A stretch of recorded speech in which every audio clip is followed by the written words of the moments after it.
You're probably wondering right now how a guy who wears the exact same outfit every single time he does an interview, for the sake of editing and continuity, was allowed to do an interview for a film that takes place in the fashion industry. And truthfully, the answer is it's really just a mystery. Howdy, I'm Jeff Goldsmith, and this is the Q&A. My agenda is simple. Each week, I plan to bring you in-depth insights into the creative process of storytelling. And folks, I am very pleased to have with me today screenwriter Aline Brosh McKenna, who was kind enough to come down to chat about her new film, The Devil Wears Prada 2. We did this interview post-release. We already know the film is a hit, so this is a victory lap, if you will. And I was glad that we had a chance to do it because the crowd digs it. I did the first film with Aline many years ago back in the day. Yes, that's how long we've been doing this podcast. And yes, for the sake of symmetry, we had to do The Devil Wears Prada 2. Of course, now Aline is a producer on this film as well, and she was very forthcoming about her creative process and what it took to get this film made, so I know you'll dig this episode. But before we get into it, I want to remind you about today's sponsor, Final Draft, and entries are now open for the Final Draft Big Break Screenwriting Contest. That means you could enter the contest that has been launching careers for over 20 years. Previous finalists have signed with agents and managers, sold and optioned scripts, and have been staffed in TV writers' rooms. There are 12 categories to enter, including film, TV, and short film, and you could also choose to get feedback on your script as part of your entry. So now's the time to get your favorite script ready to enter by visiting finaldraft.com, where you could learn more about the Big Break Screenwriting Contest. Of course, while you're surfing around online, I hope you check out Backstory Magazine. That's right, you could read us on a desktop or laptop or via our iPad or Google Play apps. Backstory. You could always see what's in our table of contents. You could even read a free issue. So it would really mean a lot to me to have my podcast listeners and Apple Podcasts and Spotify and my YouTube watchers of the Backstory Magazine YouTube page, where you could watch all of these Zoomcasts. That's right. You could see Aline chatting it up for today's episode, but it would really mean a lot to me to have you support independent entertainment journalism. So thanks for considering becoming a subscriber. But now, without any further ado, let's jump right into our interview with screenwriter and producer Aline Brosh McKenna about her latest film, The Devil Wears Prada 2, which you could still see in theaters, and I hope that you do. Aline, how you doing? It's great to see you. Good to see you too. Congrats on the great opening for The Devil Wears Prada 2. It was #1, and that was fantastic to see a film come back like that, so congrats on that. Obviously, just to remind people, the first film that you did for The Devil Wears Prada was nominated for Best Adapted Screenplay by the WGA and for the BAFTAs, and earned over $327 million worldwide, so it was quite a success. I guess one small question looking back, if there's anything that time has taught you, what was something that you consider a big lesson from that movie? I had written 2 comedies, romantic comedies that hadn't done so well. I mean, I really lucked into getting a meeting on this book because I had been trying to get a meeting on this book for a really long time, and they kept hiring other writers. And then finally they hired David Frankel, and they told him he could hire the writer that he wanted. And so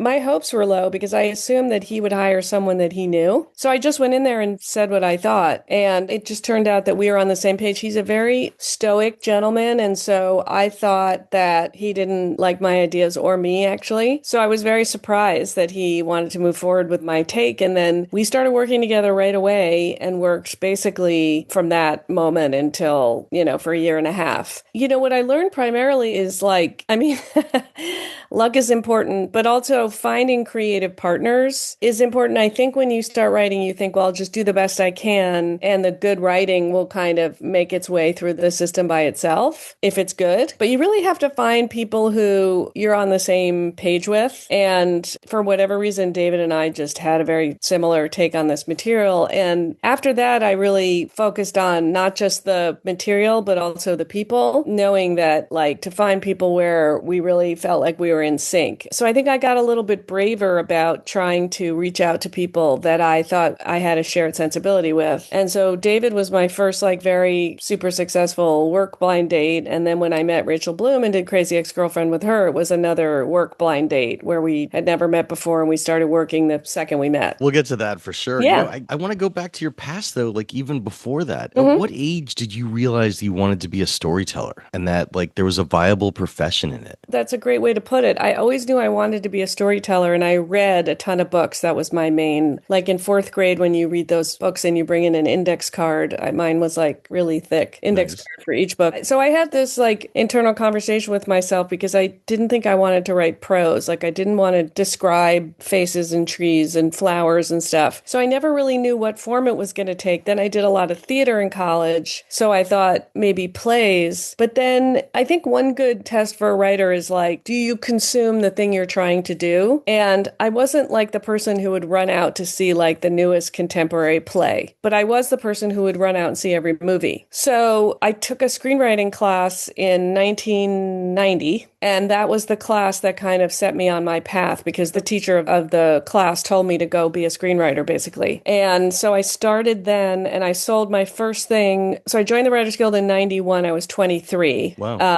And then my first pilot I shot when I was 26 with my writing partner. And then my first movie got shot when I was 28, 9. So even though it felt like I was very young, because I had come out in 91, so it was 3 years to the first thing that was shot and then 6, 7 years to the first movie. So just getting those reps under your belt, just getting as many reps as possible. What do you remember being eye-opening in that screenwriting class? And where did you take the class, by the way? So I went to NYU. I went to the class that I had signed up for. I sat down and the teacher started talking about French critical theory. And I got up and I went to the registrar's office and I said, I can't, I already did that in college. I don't need BS. I need like instructions. So you were at NYU grad for film school? No. It was a summer program. Okay. They have great continuing ed and summer school and stuff. And I was the only person in my class who was trying to write like a commercial screenplay. Everybody was like, it was the early 90s, late 80s. Everyone was writing like super artistic pieces. And I was trying to write like a buddy comedy, girl action comedy. Right. And there were no screenwriting programs.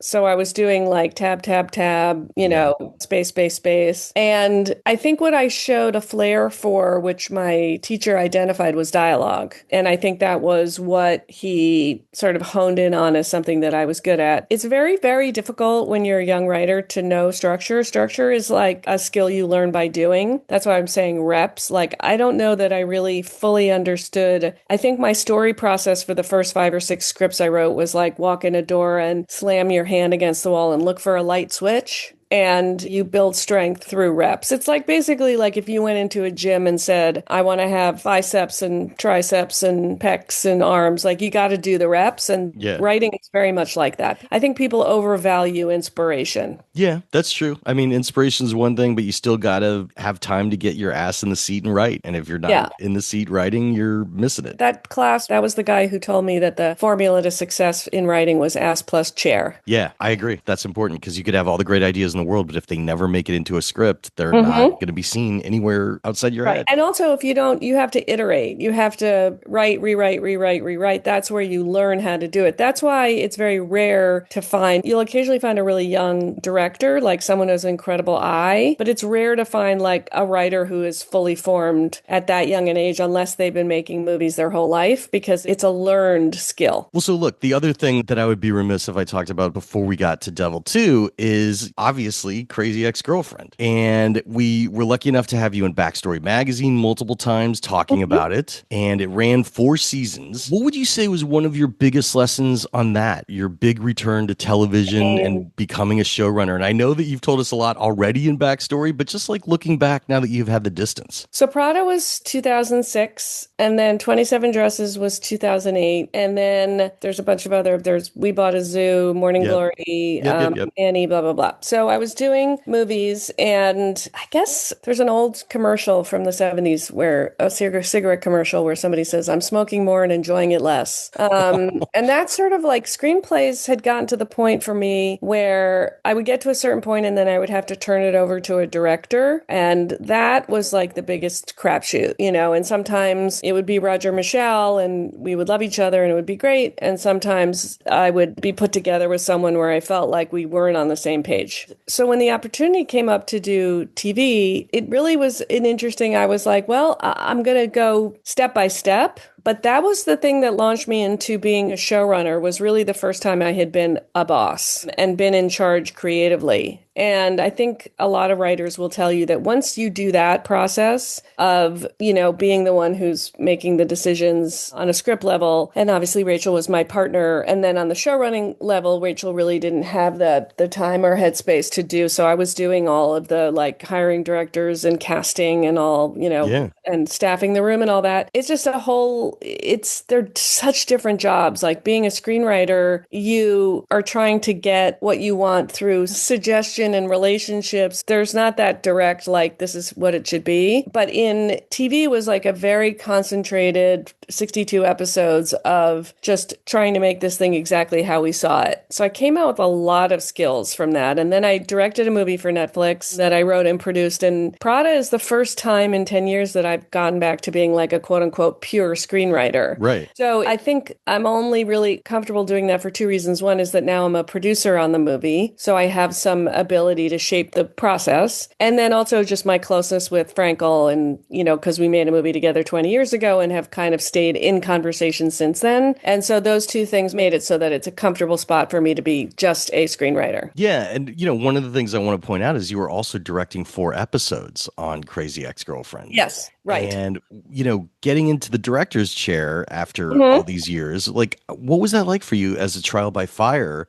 Mm-hmm. Like, because it seemed like it really was an improvement on your creative process where yet again, you were able to shape the story. It's the easiest way to transition into directing because when you're the showrunner, that's your crew anyway. Like you see those people every day and you work really closely with them every single day. And so, you're talking to the DP all the time. You're talking to the ADs all the time. So shifting into directing just felt like a very natural evolution. I think I would have done it a lot earlier if I hadn't been a mom. It just time-wise, like, being a mom literally takes up a lot of time. Sure.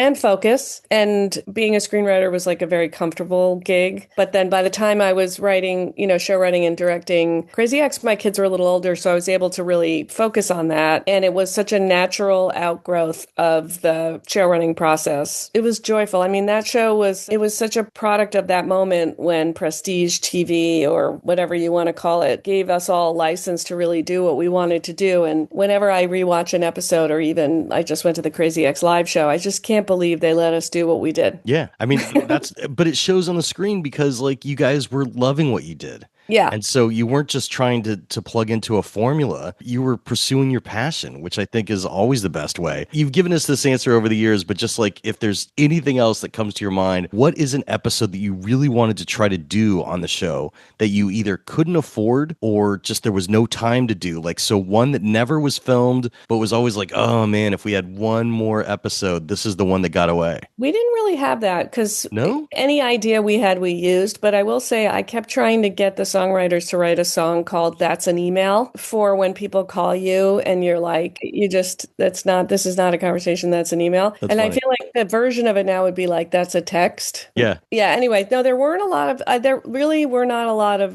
carcasses left on the ground. There were songs left on the ground. There were songs that wouldn't fit into an episode, or we would write the episode and then couldn't find the right song. I mean, the songwriting process was really like making sure we had the songs for every episode was like a nail biter. Yeah. Because there was a pretty standard process for getting the scripts written, and we had a very united room. We had the same room essentially for 4 years. But the songwriting thing was like, we had to have the right idea and it had to go the right place in the story and it had to serve the story. We were never able to say like, oh, this is just a fun song, we'll shove it in somewhere. So like I wanted to do New Jack Swing forever. And that's a product of my age because Rachel and Jack, like they didn't grow up with that. And Adam could do any genre. So I kept pitching New Jack Swing for a bunch of different topics. And then we found Don't Be a Lawyer, which is in that vernacular. But that songwriting process was a little haphazard. But we never did. I mean, we didn't have a lot of money. So we shot one day out. Wow. One day location out. If we were able to do that again, we would definitely go out more. But it was so prohibitively expensive, and our show was so inexpensive. And the funniest one was that we shot a nature preserve in Guatemala in the PA's parking spot. So it said on the strip, it said, Nature Preserve Guatemala, and then it said PA parking spot to tell everyone where to go. And we just took a parking spot, and incredible set deck just made it look like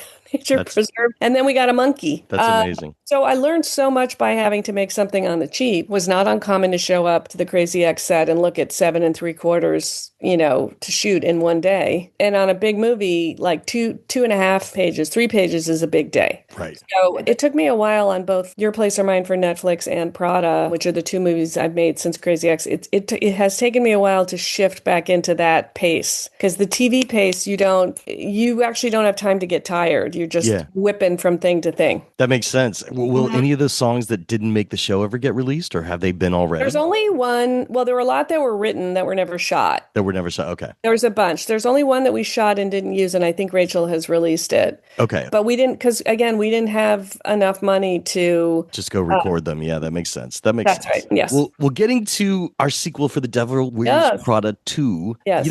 Revenge Wears Prada, The Devil Returns is a 2013 novel by Lauren Weisberger, and it's about Andy and Emily starting a bridal magazine called Plunge. Right. No, and that's a whole. It was. I know. So I'm curious. Like in the ensuing years, going back to 2013 when that came out, was there ever talk of like, oh, this could be our sequel? The book, I'm sure, went to Fox 2000, which had made the first. And I remember there were some conversations about it existing, but we were still really confident that we were not going to make a sequel. And I think particularly David always felt like we had somehow captured lightning in a bottle, that there was like the events that led to us doing the first movie, just, there was such a lucky coming together of so many things. And so we were resistant to it, also because it didn't feel like there was a compelling reason to revisit that world. And then it wasn't until the early 2020s when I started saying to David,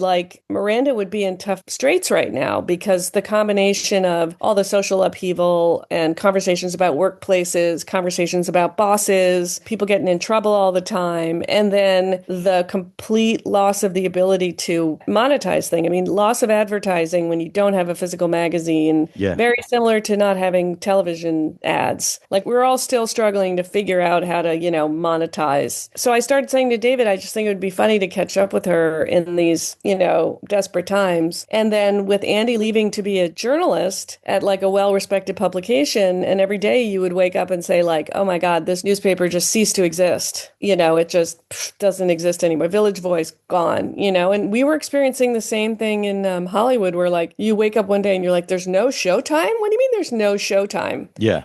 So that thing that happens where just big cultural institutions disappear, I started to feel like there was just this amount of pressure that would be on these characters, and pressure means conflict, and conflict means comedy. So that's how we started talking about it. I mean, obviously you're right that you did catch lightning in a bottle. And so, why go back if it can't be as great? But what was the seed? What, aside from what you just said, because that's definitely from the narrative point of view. But with the characters and finding them all these years later and bringing them back together, was there ever a light bulb that clicked off in that capacity? Yeah, it was the buddy comedy of Miranda's in trouble, and then Andy's the one who needs to save her. Right. But Miranda doesn't want her to save her. She's forced to partner with her. That's a very classic buddy comedy. That's Midnight Run. That's, that's a classic buddy comedy shape. And so bringing them together really against Miranda's will, and knowing that in these diminished times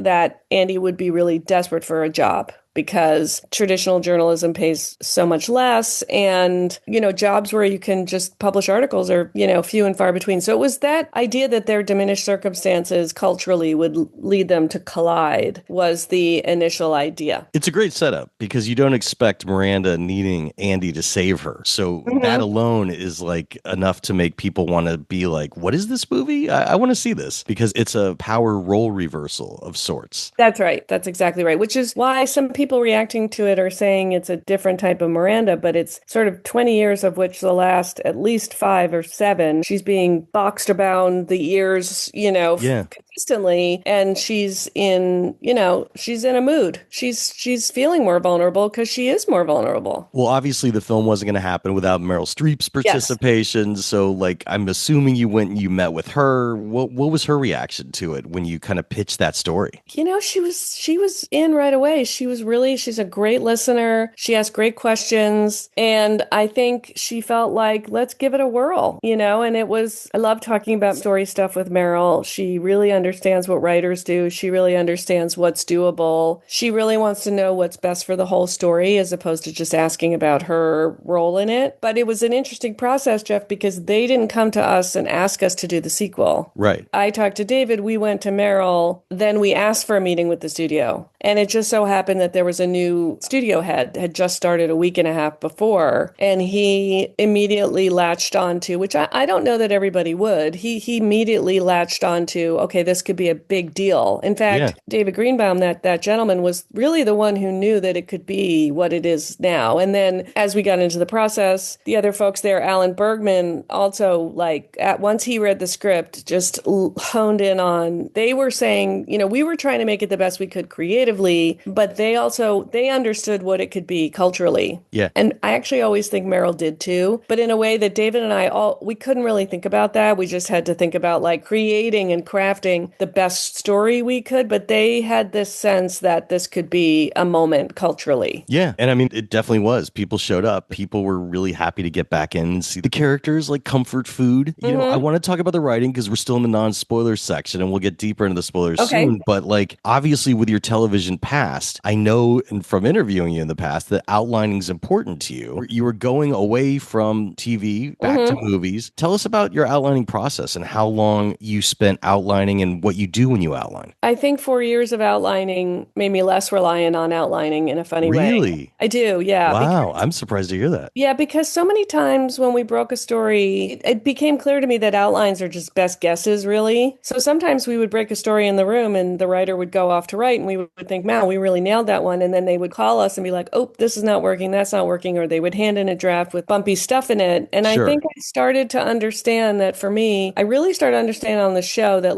I do best with seeing what's on a page and I would rather iterate. I always know where I'm going to end and I know the big signposts always. I always know when do we go from first incident into launching towards our first big complication around page 30 and then launching from that into the either lowest or highest peak and then launching into sort of the big mission of the end. I always know what those points are. Right. But I found that there was something fresher and funnier about working with a little bit looser structure. And one of the reasons I was able to do that was because of the relationship I have with Frankel, where I could send him chunks of stuff. When we get to the spoiler section, I can tell you, one day I called him and there was this big plot point. And I said, I'm going to do X, Y, and Z. And he was like, and then what happens? I'm like, I don't know. I'm just going to do this thing that I decided is going to be awesome and turn the whole story on its head. So I think I was more free to work with a little bit less of a net because I was working with such a trusted creative partner who would have steered me away if I'd gotten, a lot of times what an outline is consensus generating. Well, yeah. And so I had less of a need for that on this one. Well, I believe that's a studio outline, but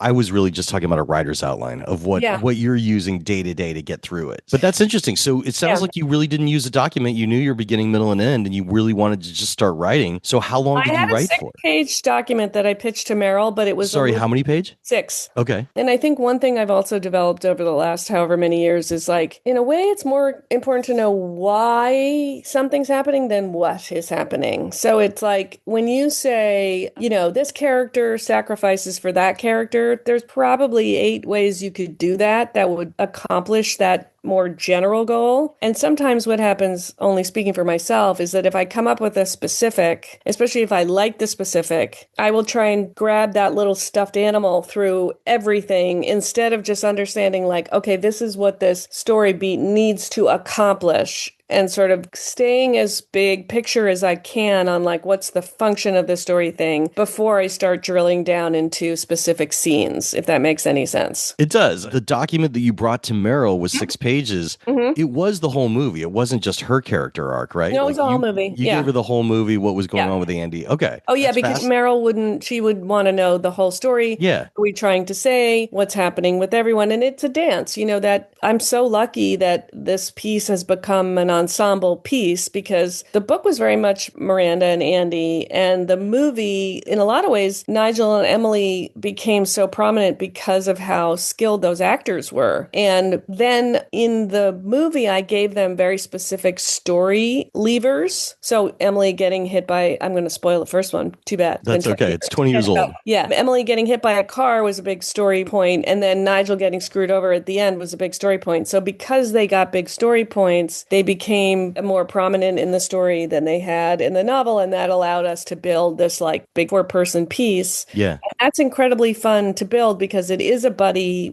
movie, Miranda and Andy, but we have these other two people who I know are going to function in the story and pull some surprising levers, and that is what happens in P2. Look, I want to talk more about the document in a second, but how long did it take you to get your first draft? Fast. 6 to 8 weeks, something like that. Okay, 6 to 8 weeks. Yeah. When you sit down to write, what's more important, a certain page count each day or a certain amount of time spent writing? That's a good question. I try not to do too much so that I'm not writing exhausted things at the end. As long as I feel like it's fresh, funny, and I'm popping out new things and I'm inspired, then I keep going. But when I get to a point where I'm like, oh, I'm tired now and I'm just pushing through beats, then I stop. Also because I want to open it up the next day with like a sense of excitement as opposed to a sense of like any kind of drudgery. So I try and keep it live. And when I'm doing that, I can write pretty fast. But then also when I find dead ends, I just skip them. I like that as an answer because you're right. Somebody that's writing exhaustedly would have to wake up and then do a lot of rewriting the next day when they're rereading what they wrote. Are you a person that rereads what you wrote? Some people don't. I do. I don't go all the way back to the beginning though every day because so that I won't. I'll get. You just read the day before. No, it really depends. So my husband does the same thing every day. He eats the same thing every day, works out at the same time, feeds the dogs at the same time. And I just am not like that. I'm not like a regimented person. Yeah. I have certain processes, but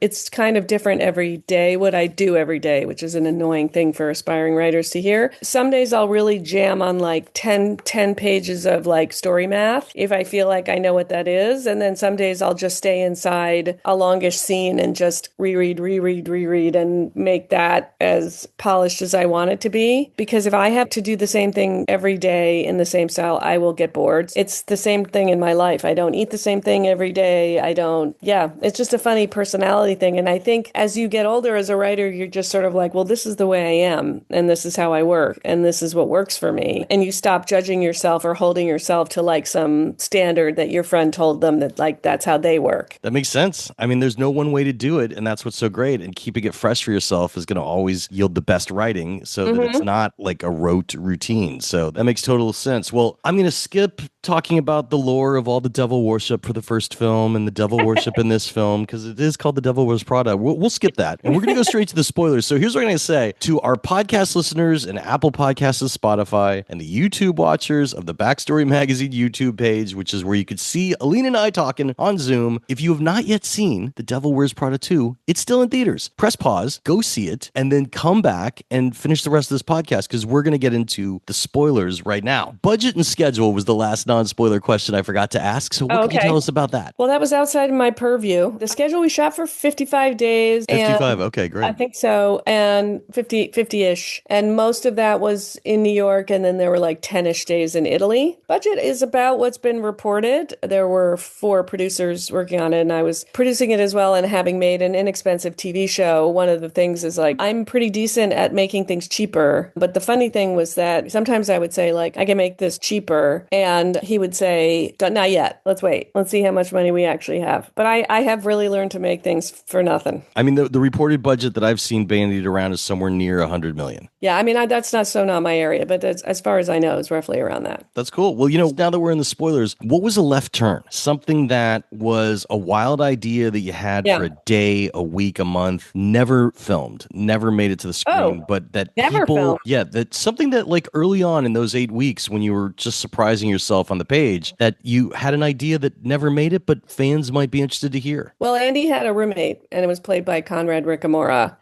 Wow. and he was awesome, and we shot it, and we just needed to get going sooner. I loved Conrad. I loved working with him. Such a fan of Oh Mary. He's so gifted. We had a really good time. And then in the edit process, it just became clear to everybody that we had to get going into the story. And so he is not in the movie, but there's a little Oh Mary tote bag in her entrance hall. Wow. And so yeah, That's canonically, wild. I mean, yeah. I love him. Like that's It's the crazy that best. he was cut out. That's so wild. Yeah, that happens. In talking to Conrad, we decided to say he was just way too sexy for the movie. There you go. That, Yeah. that makes sense. This is really complicated ensemble writing because you're managing multiple characters at once. Everybody has their own peaks and valleys. You're really good at ensemble writing. Throughout all of your work, it's been a part of it. What's something that you think is important to keep track of? Do you sometimes go and do character specific passes to make sure that everybody is honed in the engine properly? Yeah, it's really hard to write ensemble things if they don't have a story function. As I was saying before, they have to pull a story lever, or you're just going to be writing bits and shtick. If they're not pulling a hard story lever, they have to pull a thematic lever. And so with the love interest in this movie, he doesn't pull a story lever, but he does have this idea that he has taken something old and kind of redone it. And the issue that the movie grapples with is like, should we be doing that? How much should we be doing that? Should we take these beloved institutions, and if we remake them, are we ripping the guts out of them? And so he had a thematic purpose. Sorry, just to interrupt for one Yeah. quick second, because I definitely want to hear the rest. But just for the folks listening, you're talking about like a real estate home flipper. Like he's redone a building. He flips a big apartment building. Right. That's a So historic building. It could have been demolished, but he saved it and Yes. returned it to modern glory, but with a Yes. huge price tag. And the question is Right. that affordable? Is that the best way to go? So I thought that was interesting. So, not to get too far stranded, but I was going to ask this later. Yeah. I've seen your answer, so I'm just going to give it to the audience. We don't have to waste much time on it. But everybody was asking, could her boyfriend from the first movie, could Adrian have been in this? You said, how many people are really 20 years later with their college boyfriend? Yeah. And you're totally right about that. But it's interesting because you did still go for another love story, which means that you had to put the pages in rather than reactivating a character in which everybody knows who Nigel and Miranda and Emily are. Right. So there's a risk in adding a new character that's important. Was that we got difficult? We got him, his character, then Benji, played by Justin, and then Jay, played by BJ Novak, and then Kenneth Branagh. And then Ken Branagh. And then we had all the young people in the office, too. Right. Three new assistants. But the love interest, to me, I wanted to show that in Andy's life, that she does meet people, she does connect with them, and she does have romantic success with people. And I thought it was cool to show the very beginning of a relationship, like really the first time you meet and your first date and your first little conflict, non-fight fight. And so to me, it's to show that Andy has the ability to still express that part of herself. Yeah. And that she can still connect in that way, and that there is this fun, sexy side to her. But then thematically, there's this idea that she finds somebody who is a part of this system of taking things and remaking things. And there's nothing particularly nefarious about what he's doing. And he has saved something. But to her, it's not the same of what she's trying to preserve. She's trying to preserve something that, society really needs. Do they need buildings? So they have a different approach. And, there's a line in the movie about you're not a visionary, you're a vendor. Peter's a vendor. Andy's a visionary. And so she has this relationship with a very practical person who's saying to her, he doesn't have economic advantages. He's got to sell stuff. He's a contractor. Yeah. And he's trying to make some money and get ahead. He doesn't really have the luxury of having such highfalutin ideas. Back to what you were saying about ensemble writing for Emily and Nigel and having a story function, because that is complicated for them. So sorry to interrupt, but I just had to ask about the love interest. So Emily is an advertiser, and advertisers have become incredibly important. I decided early on that she would be at a house and not at a publication anymore. So she would have a lot of power, but Right. it's not the aesthetic power that she wants. It's the power of retail. But her ambition is, she's always wanted to get back to Runway. And so it made sense that the story would drive her to trying to get back to Runway and for her to do some nefarious things to try and get back to Runway. And then with Nigel, he is connected to the changes that come when Jay buys the magazine and how things are going to be reformed. And he sort of learns that he might be removed from the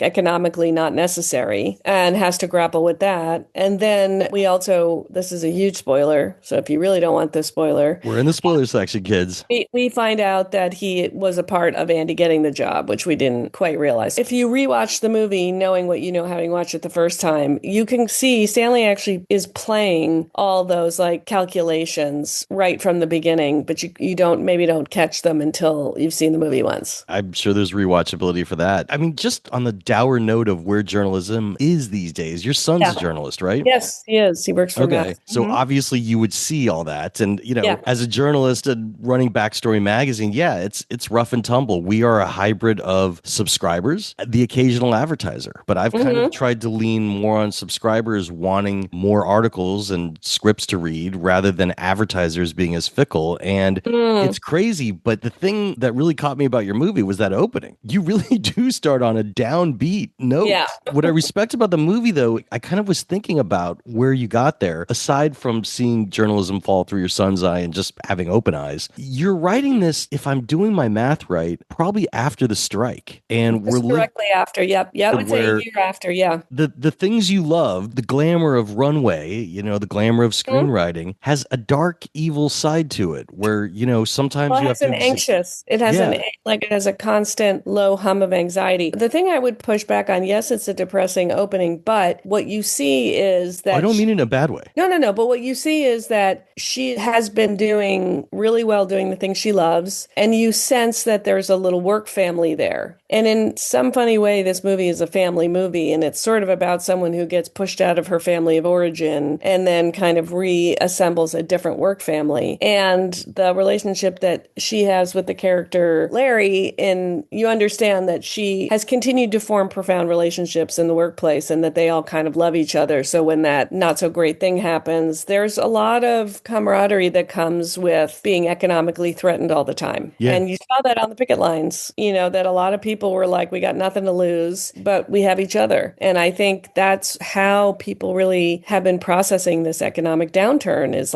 relationships become very important. I felt that in your movie. I mean, and it had a realism to it that was showing the economic anxiety, and it's cross-positioned against these $5,000, $10,000 purses that, most of the population can't afford, but likes to look at, certainly follows. So, I mean, you really had a deeper tone that I respected going on there, showing the yin and the yang of it, because Andy was, she turns on her faucet, junky water's coming out. Yeah. She was not living the life. So I mean, that was interesting, and I definitely respected it. Again, on tone, people, they want the comedy, but you're hitting them with a harsh reality. One of the things that I always thought even your first movie did in this series is it kind of had echoes of Working Girl, which is a classic that shows it's not always fun, but I want to be in business. That's her goal in that movie. Working Girl is a movie I really enjoy. The touchstones for me in terms of workplace movies really are Tootsie more than anything else. Sure.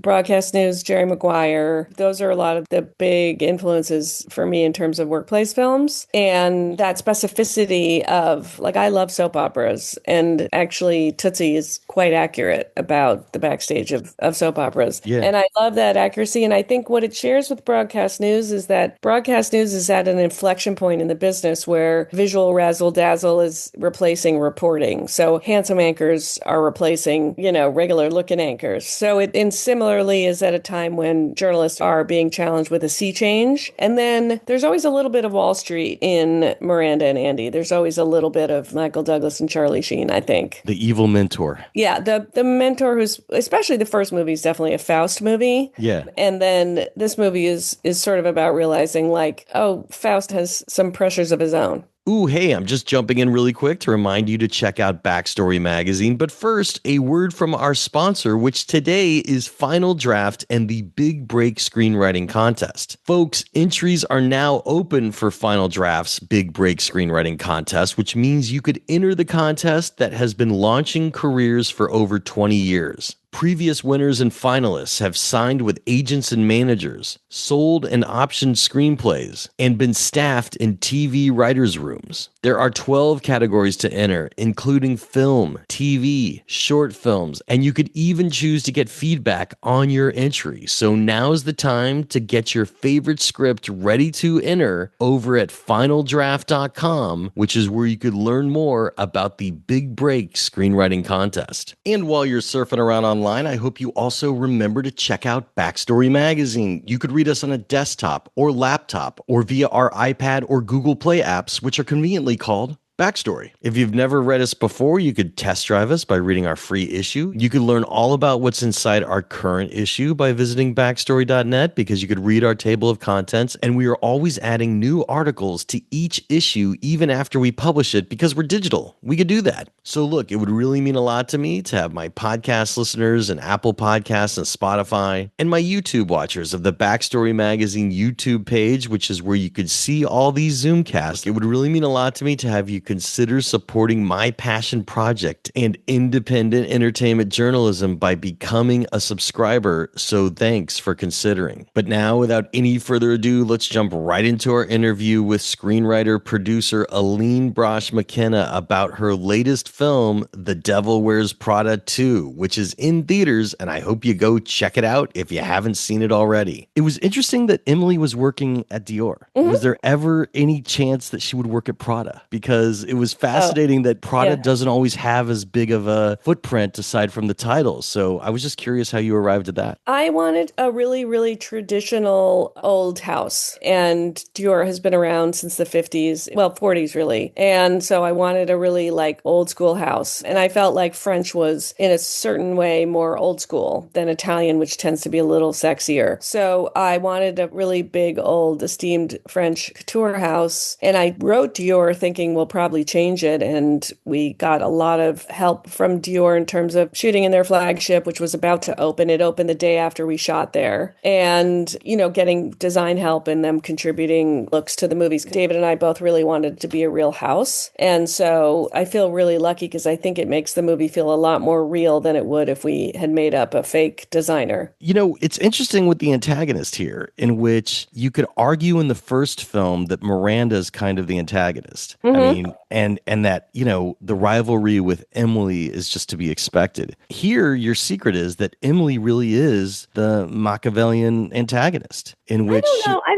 I don't actually see her or Ben Really? or Jay as the antagonist. No. Really? Because, no, an They're antagonist. trying to destroy what your protagonist loves. I know, but an antagonist applies steady pressure through an entire story. Those are things that come up as twists. To me, the antagonist is the constant pressure for every single thing that's a cultural artifact to turn a profit. So the antagonist is capitalism? I love it. Well, capitalism in the form that we have it in now, which is like an extremely top-heavy, Yeah. you know, few individuals. I mean, we could argue specifics of what capitalism is, but I don't know in the almost cartoonish version of what we have now, which is absolutely nothing is allowed to be a lost leader. Absolutely nothing is allowed to exist just to be, where we don't subsidize education, arts, healthcare. There's just this like extreme economic Darwinism that rules the society. And it's that sort of in a world that has not figured out how to remonetize these items without advertising. There's just this tremendous downward pressure, which is why a lot of these cultural institutions have been bought up by companies that don't need them. So it's sort of like, oh, would be cool to have a movie studio, would be cool to have a publishing imprint, would be cool to have a newspaper. And then the second that becomes an economic liability, it gets whooshed down the toilet, you know? So that economic uncertainty and that kind of economic survival of the fittest, in my mind, what the other characters, what Jay, Benji, and Emily are doing is just a manifestation of that. So it's an existential antagonist of sorts in your mind. It is. Yeah, it is. And it actually was in the first movie too, because Miranda is not paying attention to her. Miranda's doing her own thing. Miranda's not going after Andy. Miranda's just living her life. Right. It's the exigencies of the world. It's the values of the world that Andy's in conflict with, which are throw your friends under the bus, work 24 hours a day, be very serious about silly things, all these things that are endemic to the world that she doesn't like or want. And then, there's a funny thing about Andy Sachs, which is like, if you show her a pretty dress, she wants it, and despite all her morals in both movies, Yeah. there's a moment where like she gets really excited about some clothing because in her heart of hearts, she does have a little tingle for those things, as we all do. And so both movies, I don't see the humans as being, I see the humans as a manifestation of some of those pressures. But to me, an antagonist is someone who sets his cap at you and applies pressure through the whole movie. It's not The Fugitive. Right. It's definitely not The Fugitive. I take notes when I watch movies, and I was kind of like writing along, like you get to a certain comfort level when you're watching a movie where if you've seen a lot of movies, you kind of have a sense of where they're going. And when Irv's party is coming up, I wrote the note down like right as they're doing this tracking shot of all these people. I'm like, the only great thing that could happen here is the dude dies. Really? Like, yeah. But I wrote it down thinking it's never going to happen. Like, because this is just going to be a traditional movie about the family business takeover arguing. That was the idea that I called David one day and I said, I'm going to kill Irv. And he goes, wait, and then what happens? I was like, no, don't worry about it. I'm killing Irv because Irv is Miranda's tormentor. Again, Right. He's her antagonist, but he's also her lifeline. And he has kept her situation stable. And without Irv, it's a Wild West for her. And so as long as Irv was there, she was held in a specific configuration. And Irv, for better or for worse, was a chair leg under her chair. And so when he dies, the legs come out from under her. And that is, I think, in a funny way, it kicks off the darkest but also the funniest part of the movie, which is it goes from being a more sort of in your head dilemma to like, we gotta survive dilemma. It becomes much, much more pressing. And so I got delighted by that. And then Tibor was so delighted by that he got to do that. And then he got to have a big party, 75th birthday. And then he got to croak in front of everybody. And so he loved it. He was so happy. Well, it was great, but what it also does from the audience is it shows that what you think is going to happen is now up for grabs, and it throws your third act into question, which is a great place to be of how are they going to get out of this? Yeah, every movie, that's a great way to say it, but every movie has to get to how are they going to get out of it.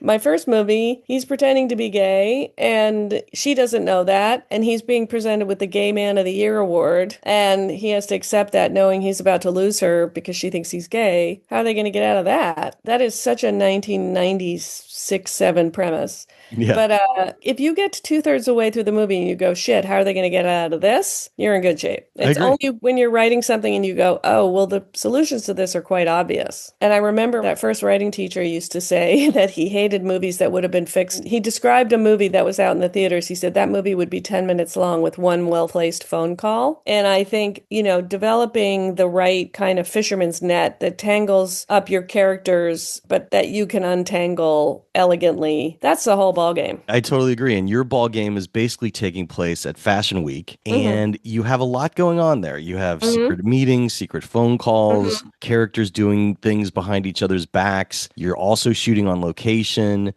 Tell us about what that was like. Huge concert, boats, estates on the water. There were a lot of logistics, definitely. One of the nice things about not directing the movie is they would come in and say, okay, we have to have a security meeting about shooting this concert. And I would be like, bye, I'm going to go get pasta. Have a great time. You guys will figure it out. Let me know. There was more plot, more story, more stuff. One thing I always look forward to and enjoy is BJ on the boat was just improvising, just saying a bunch of things. And what he ended up, the take that Dave ended up using is BJ very impatiently saying, hey, if you want to say it fast, you can say it fast. If you want to say it slow, you can say it slow. And I just always look forward to that because it was just such a epitome of that character. Did you write it out beat by beat? Did it really stay? Or did you kind of have a loose template of what the montage was going to be intercut with what was going on in the hotel rooms? There's a couple of montages. That one to the song Runway, to the Doechii Gaga song Runway. Yeah. That one is Doc's footage of actual shows, and Annie wasn't there for that. And that was just, David and the DP and the crew going backstage and just shooting things. And then intercut with Annie in the room, making a bunch of phone calls to various lawyers and financiers and personnel and Runway folks, just Elias Clark attorneys trying to figure that out. And that was, I had like a few things in there, and then Annie paced back and forth and said stuff, and then I shouted things at Annie and she said them, and it was like a very free form. She would then come back and I would pitch it. We actually pitched something which I very much enjoyed, which was her singing. That at one point she was singing and she did that, but it didn't make the cut. Speaking of singing, that brings us to Lady Gaga. I mean, you're writing a real world personality, and really you could have gone a million different ways. I'm curious if you could tell us what some of the variants were and how you ended up No where variants. you were. No We just variants. thought Okay. it was funny that she was an asshole, especially because she's so not in real life. But we just thought it was funny if like she and Miranda had this like highly contentious relationship. You don't know that that's who Miranda's talking about the first time when she talks about, no, I don't want her. The cover almost killed me. And then I wrote a scene where they're being like jerks to each other and sent it to Gaga. And I said to David, I said, tell her I'll rewrite this, do this however you want. And she was delighted to play that tension. And it's one shot. It's a one shot. I think we did it 3 or 4 times, but it's just one shot. So knowing that we had a world caliber actress to do that little bit of snark was really great. And there's so many funny things like Meryl walking in and saying Gaga. It's just great. I mean, it worked perfectly. Did you travel with the production? Like, were you Oh, on yeah. set? I was there every day, called a wrap. Well, Yeah. so this is my next question. Like, having the writer on set is a Yeah. luxury that not all movies have. Did you find yourself needing to run to a trailer and rewrite a scene during production? Did it ever get that close? Or I would love to hear Well, about those I rewrites. rewrote a lot during the first movie too. That's how David and I both work, and that's how you work in TV too, which is like you look at the scene for the Yeah. next day, you're like, is this the best possible scene? And then, often even when you shoot something verbatim, I would have an idea and run out and pitch something to them. There's a lot of those in the movie. Or the actors would come over to me and say, what about this? And we'd kind of come up with something together. But I did that on the first movie a lot too. I just did it mostly with David, and some of it I did from home on the phone. Yeah. That's how long ago it was. No Zoom, on the phone. Maybe there's probably Skype, but we didn't use it. And then this one I was there, called a wrap every day. So I sat with the actors a lot. Do you Got to remember a big adjust. scene? Like a big scene that really needed to be rewritten? We did the scene where she has an argument with Peter. We had a version that was in the script, and then we did a rewrite like a few days before. And then in the Okay. morning, we did some work to that too. But I am very, very used to pulling my computer out and putting it on my lap from TV also. Just, oh, that needs to be fixed. I've always done that.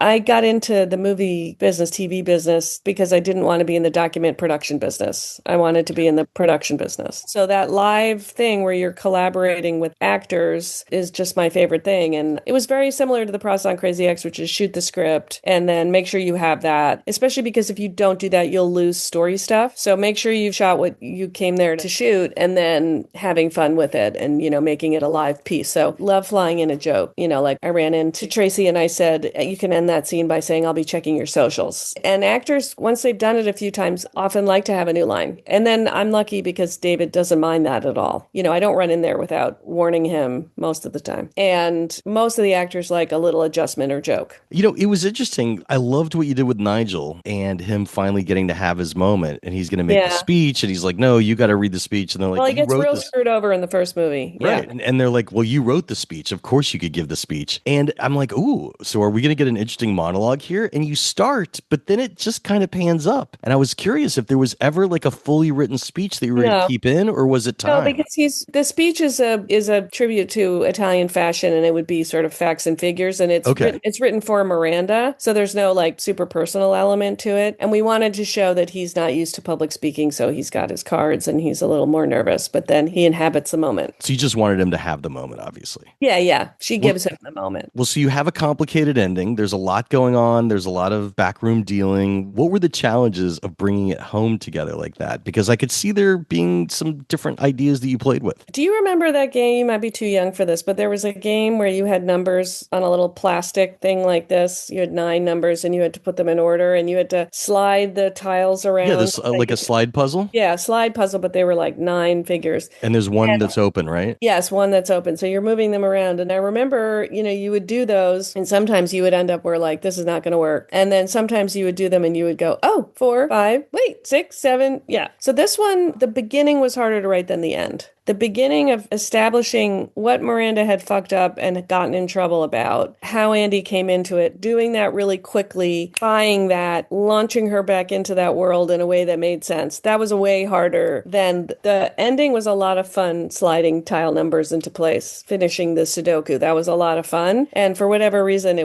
I think we had set up enough pins to knock down. But the first question that every reporter has asked me is why a sequel? And that was the first question the movie had to ask. Why are we here? And so the first 30 minutes were probably what we spent most of the time talking about. So the ending was pretty much the way that we saw it. Basically, most of the way through. Yep. Okay, Yep. so no alternates there. I'm curious. You did something really interesting with Kenneth Branagh, in which you showed a interesting level of vulnerability for Miranda, and that was nice to see. She's been married a bunch, so she does form relationships. I wouldn't say easily, but she has had many of them. And I felt like we're in a time now where men understand that they don't always have to be the star of the show, and that he loves how accomplished she is, and she loves how accomplished she is, and he's on her level in his world. But then I really loved I threw in this line where he says, these parties were so much more fun when I was drinking, and she says, not for me. We never addressed it before that or after it, but it lets you know that their getting together had some bumps to it. No one ever asked me to explain that. Director, studio, actors, nobody. And that's the kind of grace note that writers really enjoy. Yeah, it reads really quick and it gives you that depth without having to launch into a monologue. So it's perfect in that sense. The one thing left out was really like, I was curious, were we going to see the twins? Because they would be grown up.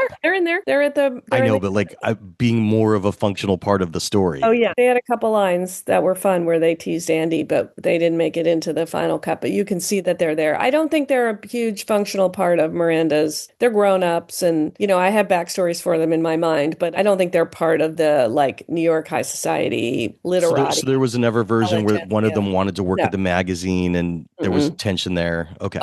Curious. Editing is the last stage of storytelling. What could you tell us about the edit and what you noticed about your screenplay, in which some scenes obviously could be modular and moved around? Yeah. Other scenes are stuck in stone and left on the cutting room floor. What could you tell us? Well, the editor's job is the most similar to mine, so I usually get to know the editors really well. And Andy on this movie was incredible. The editor of the first movie has passed away in the intervening 20 years. And Andy came in and really, it's, paced up when it needed to be paced up, really understood what we were going for, really helped tighten up that first act, especially. Just a really, really smart guy with really good ideas about how to structure things and how to move things along, and actually worked incredibly well with the music. And I think the music is a huge part of the pace and tone of this movie. And Teddy Shapiro is just a genius and has been ripped off endlessly. And I do think that the music and the editing and the writing, in some ways we're all the same department and we all work together really well. Even when we were not, like, strictly speaking, editing in the same room, I think our goals were the same. Were there any scenes that you want to tell us that were cut beyond the room? Oh, Emily was introduced during the gala. There was a separate thing where you saw Emily before you go to Dior. And it was fun in the script to see her scrambling around the gala, but it didn't work and it didn't advance the story and it wasn't the way to meet Emily. And so that got cut. Yeah. And then the other elisions were really bits and bobs. Okay. Nothing major. That's good to hear. What was your toughest scene? What was the scene that you remember sweating, coming back on, rewriting over and over again? And how did you creatively rise to the challenge of it? All the stuff in the beginning about explaining how Miranda got in trouble. Okay. Just explaining that they had run a story about a company and it had been their sweatshop and they had hired fake actors in a fake factory to pretend that they had safe working practice and they didn't. And that was just, I think I've said this to you before, but exposition separates the men from the boys. And it's one of the hardest things to do. And we had a lot of it and we pulled back on it. Talking about working with the editor, that's probably what we talked about the most, was how to understand that she was in a scandal, that it had to do with a fast fashion company and it had to do with them being duped and then moving right along. That was definitely the most, trying to take up the least amount of real estate, but explain it at the same time so that the audience is not like, well, at the beginning. That's not what you want. That makes sense. What's next? What could you tell tell us this next that you're working on that you're excited to come out? I have a bunch of things I'm working on. I have a company called Lean Machine, and we started in 2019, which is like an awesome. If you want to start a company, I would advise you do it like right before a pandemic, global Yeah. pandemic, as they say. And we have projects that I'm writing, TV and film, and then we have projects that other folks are writing, TV and film. So we have a movie that was written and is going to be directed by two of the young writers from Crazy X. I mean, they're very young to me. I guess they're regular age, but they'll always be 25 to me. And they did an absolutely amazing banger of a script, and we're trying to make that this fall. What's the title of It's called Show People. Show People? Okay. Our company is run by a woman named Heather Morris, is my head of film and television, and we basically try and provide writers with ideas and support and all the things that I wanted as a writer and script help. And so we always have like between 10 and 20 projects going at any time. But as you know, Hollywood's gotten to be challenging, but I just think, we've seen this year like a lot of cool things breaking through and movies making money and people going to the theaters. And I'm happy about a lot of things with this movie, but maybe the thing I'm happiest about is that like people are grabbing their friends and getting their popcorn and going to the movies. Like I love the movies and I loved going to the movies my whole life. And the fact that people are going, getting in their car and going is like, it's really thrilling. I mean, it resonated with audiences. It was a success. It continues to draw people in at the box office. Could you see another movie in this franchise? I hope every couple years you come back to it, like Before Sunrise, like Linklater. Not as long as him, obviously. I don't think 20 years would work, but let's see. Well, cool. Well, Aline, it was great catching up with you. Thanks so much for your time. I can't wait to see what you do next. Thank you so much. I'll see you soon. And that's how the Q&A went down. Special thanks again to screenwriter and producer Aline Brosh McKenna for being so generous with her time and coming down to chat about today's film, The Devil Wears Prada 2, which you could still go see in theaters if you haven't already seen it. Of course, I would like to thank today's sponsor, Final Draft, and the Big Break Screenwriting Contest. Entries are now open for the Big Break Screenwriting Contest over at finaldraft.com, which means you could enter the contest that has been launching careers for over 20 years. Previous winners and finalists have signed with agents and managers, sold and optioned screenplays, and have been staffed in TV writers' rooms. There are 12 categories to enter, including film, TV, and short film. And you could even choose to get feedback as part of your entry. So look, now's the time to get your favorite script ready to submit by visiting finaldraft.com to enter and learn more about the Big Break Screenwriting Contest. Of course, while you're surfing around online, I hope you also check out Backstory Magazine. We always add new articles to each issue, so we've published a lot since our Oscars issue, and we're getting ready to release our Big Emmys issue. So now is the perfect time to consider becoming a subscriber. If you've never read us before, you could read a free issue at backstory.net or via our iPad or Google Play app, which is of course called Backstory. And look, if you like what you see, and I hope that you do, I hope you'll consider supporting independent entertainment journalism and becoming a subscriber. Thanks again for considering. The Q&A with Jeff Goldsmith podcast is a copyright of Unlikely Films Incorporated in 2026. All rights reserved. And folks, if you want to find me on social media, you could find me as Yo Goldsmith and Backstory_mag on Twitter or X, whatever you want to call it, or on Blue Sky, you could find me as Yo Goldsmith, or on Instagram, you could find me as Yo Goldsmith and Backstory_mag. Do you see a trend here? Of course, I have a Facebook fan page. That's a good way to interact. And you could also always be old school and write me an email to backstoryletters@gmail.com. Wherever you reach out, I'll always do my darndest to respond, so thanks for saying hi. I'm Jeff Goldsmith, the publisher of Backstory Magazine and the host of the Q&A, thanking you for tuning in and telling you to stay out of trouble. Till next week.